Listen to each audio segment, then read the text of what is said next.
Hello everyone, welcome to vision JRF. सबसे पहले तो आप सभी को प्यार भरा नमस्कार। दोस्तों, आज हमारे साथ में है मनीराज सिंह राठौड़। और मनीराज सिंह राठौड़ की हम बात करें तो ये करंटली अभी असिस्टेंट प्रोफेसर है हिमाचल प्रदेश में। रिसेंटली सर का सिलेक्शन हुआ है रैंक 24 के साथ में। तो आज हम इनसे बातचीत करेंगे कि इनकी क्या स्ट्रेटेजी थी। और सर के बारे में मैं बताऊं तो 2 बार सर ने जेआरएफ क्वालिफाई किया है हिस्ट्री सब्जेक्ट से बैक टू बैक। तो सर के बहुत सारी सफलताएं हैं जिनके बारे में आज हम चर्चा करेंगे। तो सबसे पहले तो सर को वेलकम करते हैं। Welcome sir to our YouTube platform. Thank you sir. आपने मेरे को बुलाया अपनी जो ताकि मैं फेलो एस्पिरेंट्स उनकी हेल्प कर सकूं, तो उसके लिए आपका भी थैंक यू।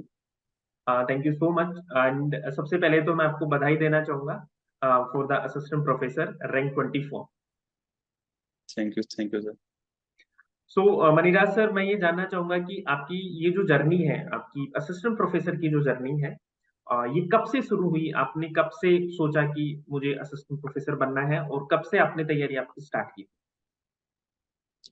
मैंने एक्चुअली ग्रेजुएशन में के दौरान मेरे बीएससी थी, और तब तक कोई ज़्यादा क्लियर था नहीं कि आगे क्या करना है। और बीएससी के बाद जब धीरे धीरे आगे ऑप्शन देख रहा था मैं कि आगे क्या क्या ऑप्शन हो सकते हैं, तो ये था कि एक गवर्नमेंट जॉब तो मेरे को चाहिए। तो गवर्नमेंट जॉब में ये था कि अगर मैं साइंस को परस्यू करता हूँ तो इतना ज़्यादा हेल्पफुल नहीं रहेगा, तो मैंने सोचा कि मैं अपना स्ट्रीम जो है उसको चेंज करके आर्ट्स में आ जाता हूँ। तो बीएससी फाइनल ईयर के बाद एग्जाम के बाद जो 2-3 महीने छुट्टियां थी, तो मैंने डिफरेंट एनसीईआरटीज पढ़ी अलग अलग सब्जेक्ट्स की। तो मेरे को हिस्ट्री उसमें थोड़ी ठीक लगी, तो हिस्ट्री को मैंने आगे परस्यू किया, ताकि हिस्ट्री जीएस में जो जनरल स्टडीज में आगे हेल्प भी करती है। और आप आर्ट्स में ह्यूमैनिटीज का आपका जो भी सब्जेक्ट होता है, आप सेल्फ स्टडी उसमें कर सकते हो, और आपको लैब वगैरह और ये सारे इश्यूज उसमें नहीं रहते हैं। तो मैंने सब्जेक्ट चेंज करके इग्नू से एमए कर ली थी। और एमए फाइनल के दौरान ही मैंने यूजीसी नेट का एग्जाम दिया था, और उसमें मैं फर्स्ट टाइम में जेआरएफ क्वालिफाई हो गया था। मैंने दिसंबर 2019 में फर्स्ट बार नेट एग्जाम दिया था। उसके बाद तब तक ये था कि हाँ, असिस्टेंट प्रोफेसर की वैकेंसी की न्यूज राजस्थान में आने लग गई थी। लेकिन उसी दौरान कोविड आ गया 2020 में, तो सारी जो चीजें थी वो अस्त व्यस्त पूरी कंट्री में हो चुकी थी, और काफी दुख भरा टाइम वो सभी के लिए था। तो उसी दौरान क्या हुआ कि आरपीएससी का एसीएफ का नोटिफिकेशन आया हुआ था, और हम लॉकडाउन में घर में बैठे थे, तो हमने कहा यार कुछ ही नहीं है तो इसकी तैयारी कर लेते हैं।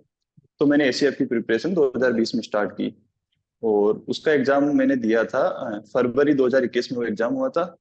और वो एग्जाम मैंने दिया, और उसके देने के जस्ट बाद असिस्टेंट प्रोफेसर का एग्जाम राजस्थान में शेड्यूल था सितंबर में। तो मैंने वो एग्जाम भी 2021 में, ये दोनों एग्जाम मैंने दिए थे। और इन दोनों एग्जाम में मैं इंटरव्यू स्टेज तक पहुंचा था, और फाइनल मेरा इसमें सिलेक्शन नहीं हो पाया था। और उसके बाद मैंने हिमाचल प्रदेश में एग्जाम दिया जहाँ मेरा सिलेक्शन हो गया। तो करंटली अभी आप हिमाचल प्रदेश में एज असिस्टेंट प्रोफेसर सेलेक्ट हुए हैं। नहीं, मैंने अभी ज्वाइनिंग नहीं मिली है, रैंक और रिजल्ट आ गया है, ज्वाइनिंग अभी नहीं। ओके, मतलब फाइनली आपका फाइनल सिलेक्शन हो चुका है अभी। हाँ, फाइनल सिलेक्शन हो चुका जी। है जी। तो सर ये बताइए कि जो असिस्टेंट प्रोफेसर की जर्नी है आपकी, तो कितना समय लगता है तैयारी के लिए? क्योंकि अभी आरपीएससी असिस्टेंट प्रोफेसर का एग्जाम होने वाला है और इसमें टाइम बहुत कम है। अभी अक्टूबर में एग्जाम शेड्यूल है, टेंटेटिव डेट्स दी हैं। तो ये तीन टेंटेड। 3 महीने से भी कम है हमारे पास में। तो इन 3 महीने में क्या पढ़ना चाहिए हमें और कैसे अपने आप को स्ट्रेटेजाइज करना चाहिए कि हमारा फाइनल सिलेक्शन हो पाए? सर देखिए, जैसे अगर हम बात करें कि 3 महीने हमारे पास है और 3 महीने में असिस्टेंट प्रोफेसर की तैयारी हमें करनी है, तो वो एक तरीके से पॉसिबल नहीं है अगर ऐसे देखें तो। लेकिन इसकी जो एलिजिबिलिटी है, या तो हम नेट क्लियर है या हम सेट क्लियर है, यानी कि हमारा एक बेसिक अंडरस्टैंडिंग उस सब्जेक्ट की है।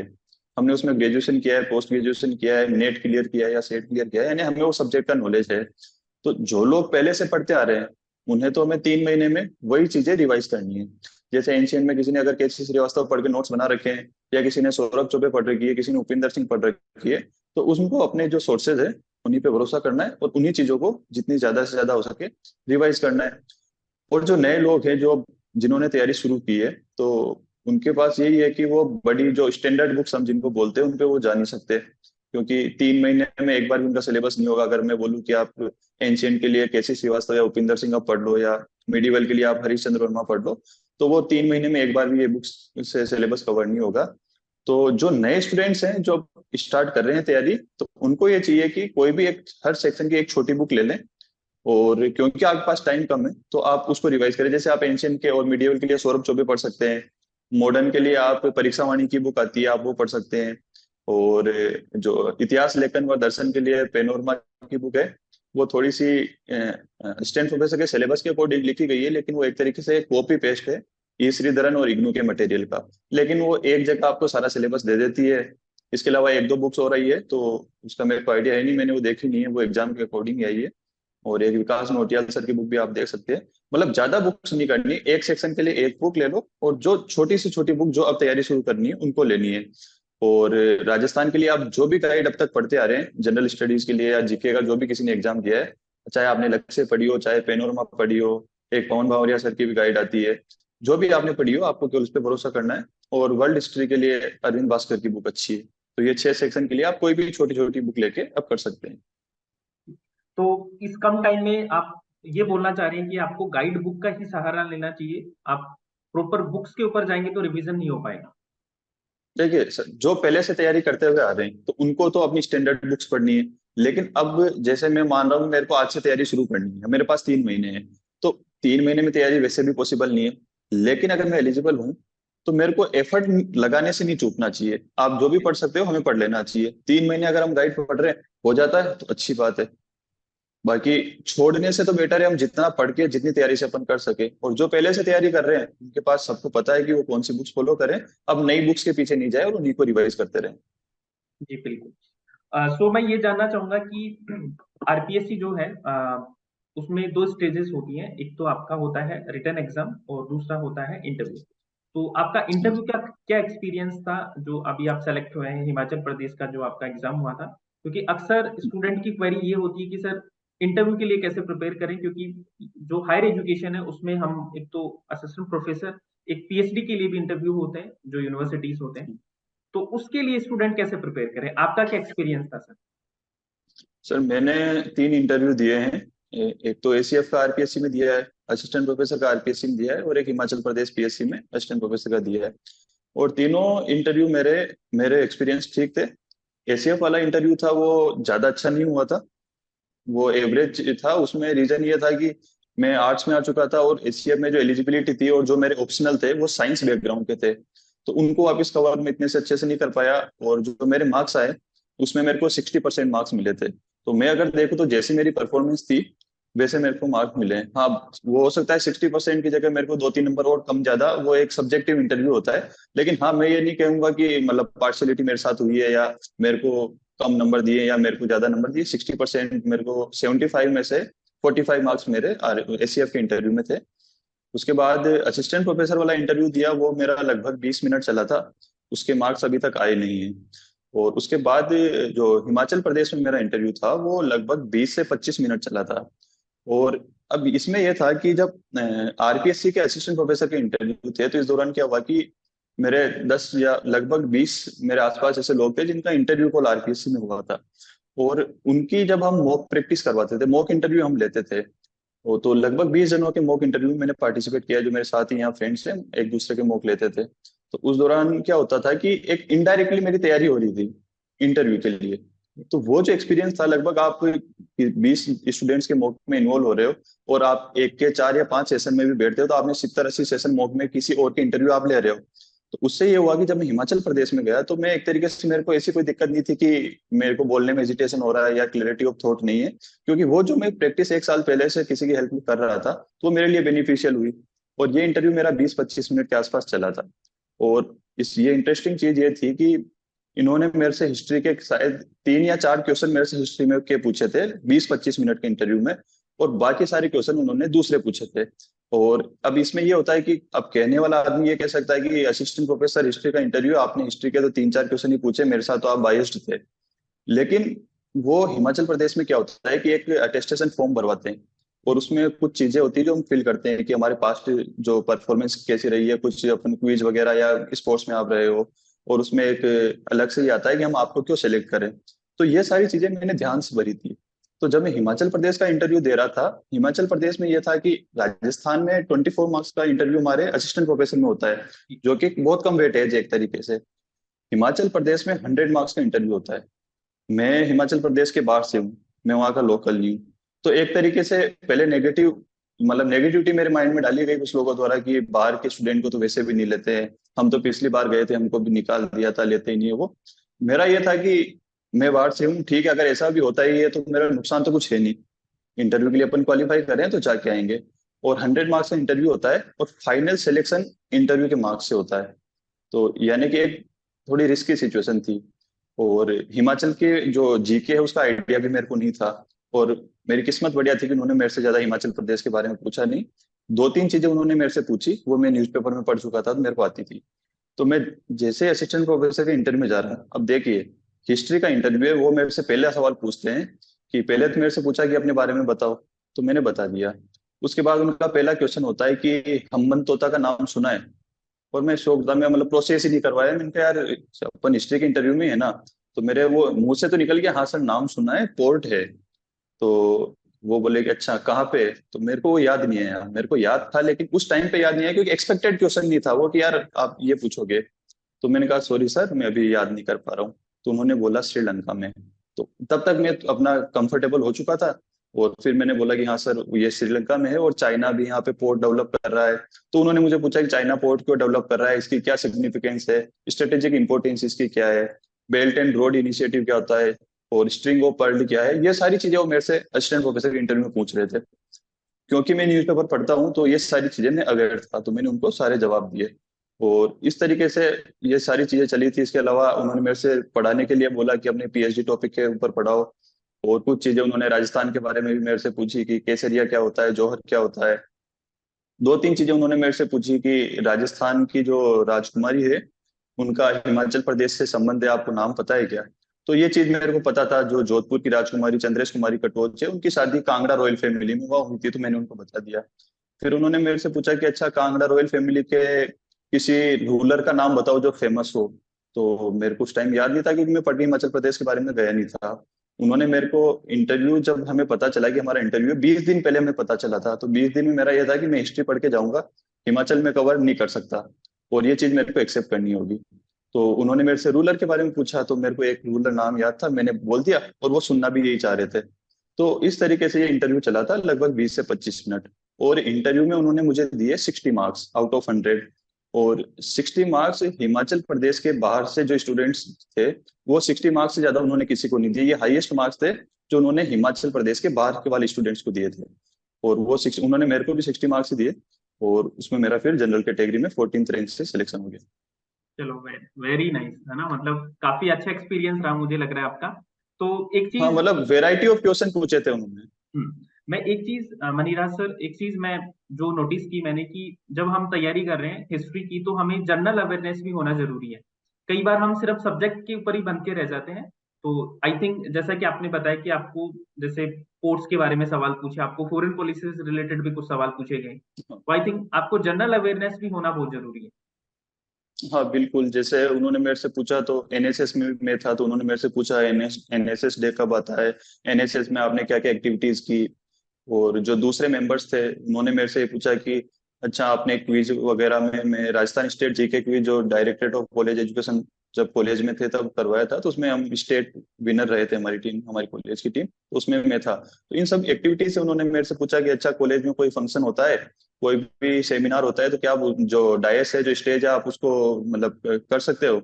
तो मैंने कहा अब इसमें दो चीजें होती है, या तो आदमी कॉन्फिडेंस के साथ बोलते हैं हाँ सर मैं तो कर लूंगा, सब कर लूंगा मैं तो। मैंने ऐसा नहीं बोला, ना ही मैं वहाँ अंडर कॉन्फिडेंट हुआ। मैंने बोला सर ये मैंने कभी किया नहीं है, लेकिन हाँ मैं अगर एक दो बार करूंगा तो मैं इस चीज को भी अच्छे से कर लूंगा। तो एक रियलिस्टिक मैंने आंसर देने की कोशिश की और कॉन्फिडेंस मैंने बना के रखा। और काफी सारे क्वेश्चन थे, मतलब वेराइटीज ऑफ क्वेश्चन थे। उन्होंने उन्होंने मेरे से ये पूछा कि जो कान में मैंने जो अपने यहाँ राजस्थान में लूंग पहनते हैं, उन्होंने मेरे से पूछा कि यार आपने कान में क्या पहना है। तो मैंने कहा सर ये लूंग पहना है। अच्छा ये लूंग कौन पहनते हैं, क्यों पहनते हैं। फिर उन्होंने मुझे राजस्थान की ड्रेस के बारे में पूछा, राजस्थान में कौन सी ड्रेस होती है, क्या हम ड्रेस पहन के बता सकते हैं कि किस कम्युनिटी ने ये ड्रेस पहनी है। मतलब इस तरीके के क्वेश्चन उन्होंने काफी पूछे थे। सो ओवरऑल मतलब एक जनरल अवेयरनेस होनी चाहिए, थोड़ा सा हाँ आगे बिल्कुल। पर्सन होना चाहिए। सो हाँ मनीराज सर, मैं नेक्स्ट जो एग्जाम है वो, हमारे बहुत सारे ऑडियंस हैं जो यूजीसी नेट की प्रिपरेशन करते हैं, और आपने इस एग्जाम को 2 बार क्वालिफाई किया है बैक टू बैक, वो भी जेआरएफ के साथ में। और मैं आपको बता दूं गाइस कि डीकेटी एक बहुत बड़ा प्लेटफॉर्म है, इंटरव्यूज आते हैं वहां पे, और मनीराज सर का वहां भी इंटरव्यू है, आप देख सकते हैं। टॉपर्स इंटरव्यू आते हैं वहां पे, डीकेटी, डेली ट्रैक नॉलेज। तो सर का वहाँ भी इंटरव्यू है, तो जब सर का सिलेक्शन हुआ था जीआरएफ में तब सर का इंटरव्यू लिया गया था वहाँ, तो उसको भी आप देख सकते हैं। तो हम सर से जानना चाहेंगे कि सर, हमारे बहुत सारे स्टूडेंट है जो इस बार एग्जाम दिए थे, बहुत उनमें से कुछ स्टूडेंट है जिनका हो नहीं पाया, वैसे रिजल्ट बहुत अच्छा रहता हमारा, लेकिन कुछ कुछ स्टूडेंट है जिनका नहीं हो पाया, तो उनके लिए आप क्या एडवाइस करना चाहेंगे दिसंबर एग्जाम के लिए कि वो अभी से कैसे तैयारी करें, पेपर वन को कैसे तैयार करें और हिस्ट्री पर्टिकुलर को कैसे तैयार करें? देखिए, जिन्होंने भी एग्जाम दिया है और जिनका सिलेक्शन नहीं हुआ है, मतलब जो नेट क्वालिफाई नहीं हुआ है, तो उन्हें सबसे पहले तो वो पेपर वापस देखना चाहिए और रीजन फाइंड आउट करनी चाहिए कि जो क्लियर नेट नहीं हो पाया उसके क्या रीजन है, या जिनका केवल नेट हुआ है जेआरएफ नहीं, तो वो एक रीजन आइडेंटिफाई करना जरूरी है। उसके लिए उस पेपर को हमें वापस बैठ के 2 या 3 घंटे 4 घंटे उस पेपर को एनालाइज करना होगा कि इसमें कुछ जो मेजर रीजन ये होते हैं कि या तो जनरली जो ह्यूमैनिटीज के स्टूडेंट होते हैं उनका जो पेपर वन होता है उसमें स्कोर इतना अच्छा नहीं आ पाता है, तो क्या वह रीजन है कि आपका पेपर वन में स्कोर अच्छा नहीं था। और पेपर टू की बात करें तो जो क्वेश्चन आपके गलत हुए हैं या जो नहीं आए हैं तो उनके क्या रीजन थे। एक रीजन ये हो सकता है कि जो सोर्सेज आप रेफर कर रहे थे उनमें हो सकता है कोई जो बुक आपने पढ़ी या उस बुक में या जो कंटेंट था वो इनफ नहीं था। अगर ये रीजन है तो हमें सोर्सेज एक्स्ट्रा रेफर करने होंगे। दूसरा रीजन कि नहीं, वो सोर्सेज से क्वेश्चन तो कवर हो रहे थे लेकिन वो हमें आए नहीं थे, तो इसका सॉल्यूशन ये है कि हमें ज्यादा से ज्यादा रिवीजन करना होगा। तो ये है। और जो अब नए से स्टार्ट कर रहे हैं और दिसंबर वाला नेट देने वाले हैं, तो उनके पास लगभग 5 महीने हैं, तो 5 महीने सफिशियंट है। जब मैंने फर्स्ट बार नेट दिया था 4 महीने मैंने तैयारी की थी लगभग, और 5 महीने है तो सफिशियंट है। तो इस 5 महीने में हम स्टैंडर्ड बुक्स पढ़ सकते हैं। अब प्राचीन भारत के लिए, एंशियंट इंडिया के लिए अगर मैं बात करूं, तो वो लोग केसी श्रीवास्तव पढ़ सकते हैं या उपिंदर सिंह भी पढ़ सकते हैं। मैंने उपिंदर सिंह पढ़ी थी। और उपिंदर सिंह में ये है कि जो सारी बुक हमें नहीं पढ़नी है, कुछ पोर्शन है वो हमें छोड़ने, जो हमें नेट के काम की नहीं, वो ज्यादा डिटेल उसमें दे रखी है। लेकिन उपिंदर सिंह की अच्छी बात यह है कि उसमें डायग्राम्स और काफी कलरफुल बुक्स है, तो वो एंगेज करके रखती है। आप उसको पढ़ना है। मीडिएवल के लिए आप या तो सतीश चंद्रा पढ़ लो, 2 वॉल्यूम में बुक आती है, या हरीश वर्मा की 2 वॉल्यूम में बुक आती है। हरीश वर्मा की बुक थोड़ी मोटी है, थोड़ी मोटी नहीं, काफी ज्यादा मोटी है। दोनों वॉल्यूम 800 500 1300 1400 पेज उसमें आते हैं, तो वो थोड़े लेंदी हो जाएंगे, तो आप सतीश चंद्रा के साथ जा सकते हैं। और मॉडर्न के लिए आप कोई भी बुक पढ़ सकते हैं। मैंने शेखर बंदोपाध्याय उस टाइम में पढ़ी थी, लेकिन उसकी लैंग्वेज टफ है और वो नेट के लिए इतनी अच्छी नहीं है, क्योंकि नेट में फैक्चुअल क्वेश्चंस भी काफी आते हैं। तो आप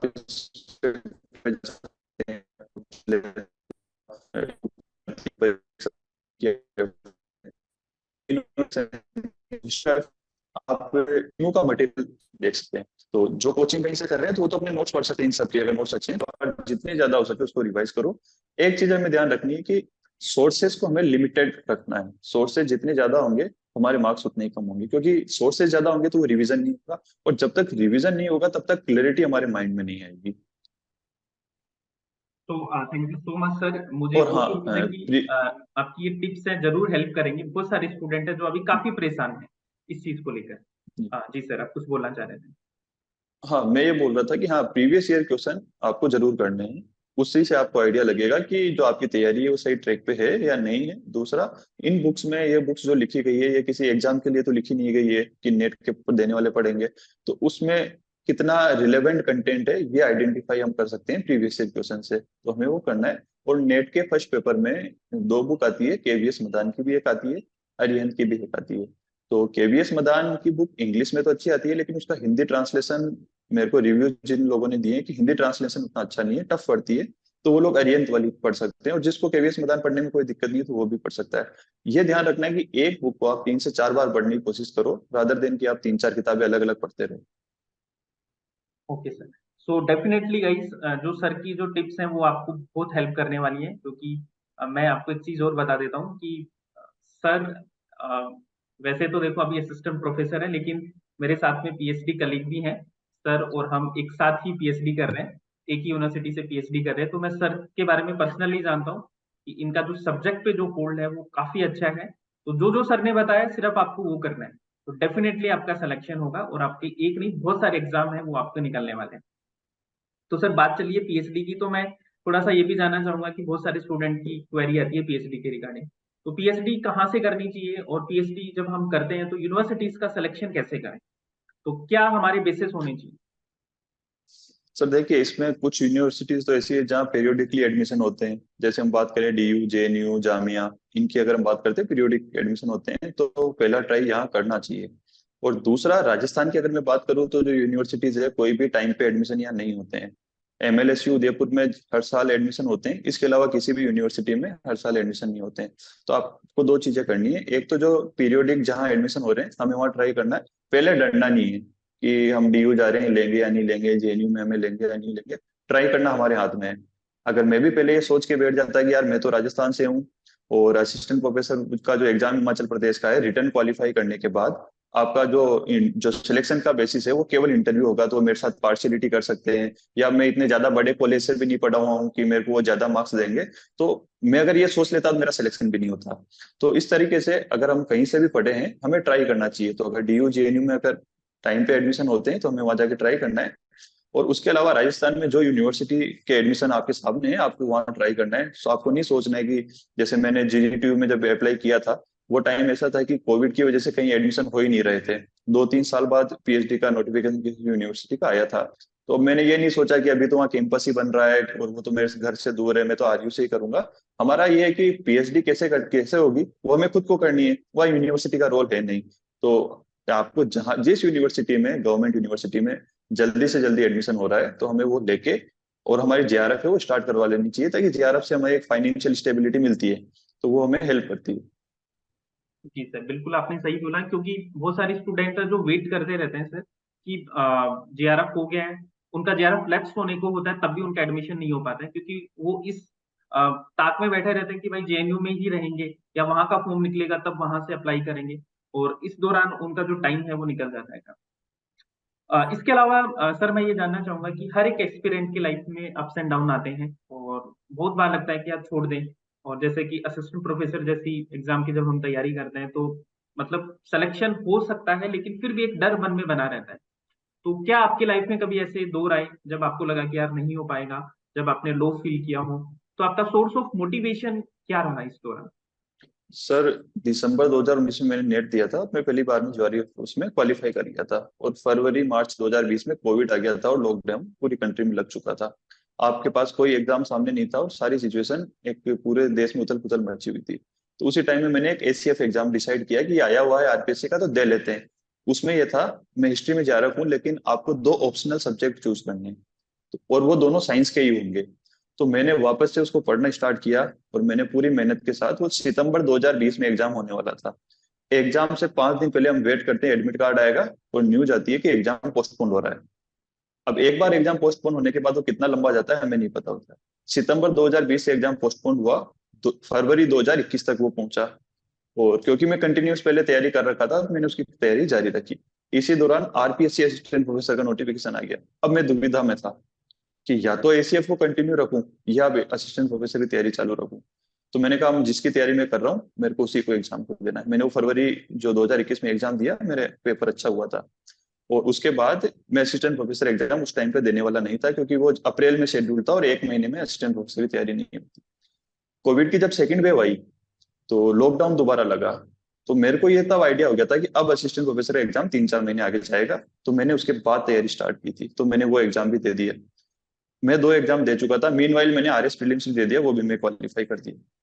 और ये दोनों एग्जाम देने के बाद मैंने फरवरी में 2022 में आरएस मेंस भी दे दिया। उसकी तैयारी में सही से नहीं कर पाया था, क्योंकि अपनी कोर्स वर्क चल रहा था बांसवाड़ा में, तो यस हम यस। लोग वहां थे, तो वो तैयारी में सही से नहीं कर पाया था।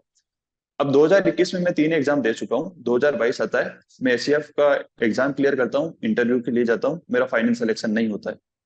मेरा असिस्टेंट प्रोफेसर का इंटरव्यू देने जाता हूँ, मेरा फाइनल सिलेक्शन नहीं होता है। आरएस मीन्स मेरा क्वालिफाई नहीं होता है, क्योंकि मैं तैयारी सही से कर नहीं पाया था।